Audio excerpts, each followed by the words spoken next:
Today at 1 Minute at Work, I'm talking to David, Director of a construction company. Yeah, hi. I wonder what I'll learn today.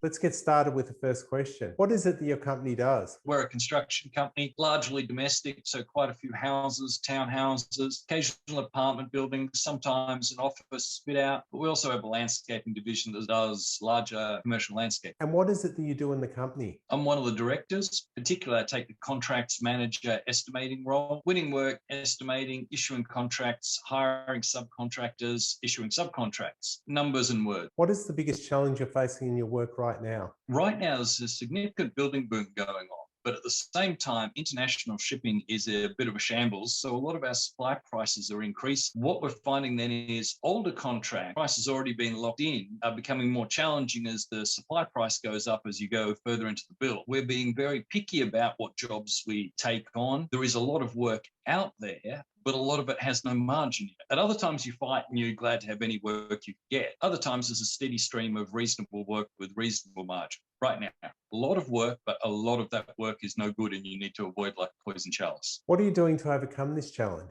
What we're finding is when we are invited in for the tender negotiations, at that time, we actually need to go and almost re-estimate the entire project, check all our supply prices, try and lock in some of those supply prices into the future, then go into the final negotiation. And sometimes you have to push back harder and say, no, normally you get a discount on our original price, but this time, no, that's that price, or we have to walk away because the supply price has gone up. It's kind of abnormal market condition, and it means you have to negotiate more aggressively than usual. And what is the most powerful lesson you've learned in your career? I think the most powerful lesson that I've learned is you have to be willing to bring God into your workplace. This sort of idea in Western culture that money and work are somehow grubby and God is holy and pure and lives in churches and doesn't turn up at workplaces. But Jesus lived a very down-to-earth life. He had a job. He had a small business in construction, I mentioned. You know, God is interested in every facet of your life. And